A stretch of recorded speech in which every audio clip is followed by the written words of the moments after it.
Hi అండి. నేను విజయవాడ విష్ణుడ్ కలెక్టివ్ వరల్డ్ షాప్ నుంచి మాట్లాడుతున్నానండి. కలెక్టివ్ వరల్డ్ షాప్ అంటే latest models and less prices అండి. నేనైతే ఈరోజు ఆక్స్‌రైజ్‌లో మోడల్ చూపిస్తున్నాను. ఇదిగోండి ఈ మోడల్ వచ్చేసరికి మీకు హారం అయితే వస్తుంది. ఇదంతా కూడా బ్లాక్ మెటల్ వస్తుంది. మీకు అక్కడక్కడ వచ్చేసరికి సీ స్టోన్ అయితే వస్తుందండి. ఒకసారి మోడల్ చూడండి, చాలా బాగుంటుంది. లాకెట్ అయితే హెవీగా వస్తుంది. ఇదిగోండి మోడల్ అంతా కూడా. అలాగే దీని ఇయర్ రింగ్స్ మోడల్ చూపిస్తాను.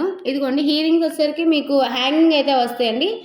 ఆక్స్‌రైజ్‌లో ఇంకో మోడల్ హారం అయితే చూపిస్తున్నాను. ఇదిగోండి మోడల్ అయితే చూడండి. ఇదంతా కూడా మీకు బ్లాక్ మెటల్ అయితే వచ్చేస్తుంది. లాకెట్ చూడండి హెవీగా ఉంది. విత్ ఇయర్ రింగ్స్ అండి. ఇయర్ రింగ్స్ హ్యాంగింగ్ అవుతా ఉంటాయి. అలాగే ఇంకో మోడల్ చూపిస్తాను. ఇదిగోండి మోడల్. ఈ మోడల్ వచ్చేసరికి మీకు ఇదంతా కూడా బ్లాక్ మెటల్ అయితే వస్తుంది. ఇక్కడ వచ్చేసరికి మీకు సీ స్టోన్ అయితే వచ్చేస్తాయి మల్టీ కలర్‌తో. లాకెట్ అయితే చూడండి చాలా బాగుంటుంది. విత్ ఇయర్ రింగ్స్ అండి. ఇలాగే ఇంకో మోడల్ అండి. ఈ మోడల్ వచ్చేసరికి మీకు ఇదంతా కూడా థ్రెడ్ వస్తుంది. ఇయర్ రింగ్స్ వచ్చేసరికి హ్యాంగింగ్ అవుతూ ఉంటాయి. ఇవే కాదండి, మా దగ్గర ఇలాంటి మోడల్స్ అండ్ వెరైటీస్ అయితే చాలా అయితే ఉన్నాయండి. ఇలాంటి మోడల్స్ కోసం, వెరైటీ కోసం మా ఛానల్ లైక్ చేయండి, షేర్ చేయండి, సబ్స్క్రైబ్ చేసుకోండి. Please, thank you.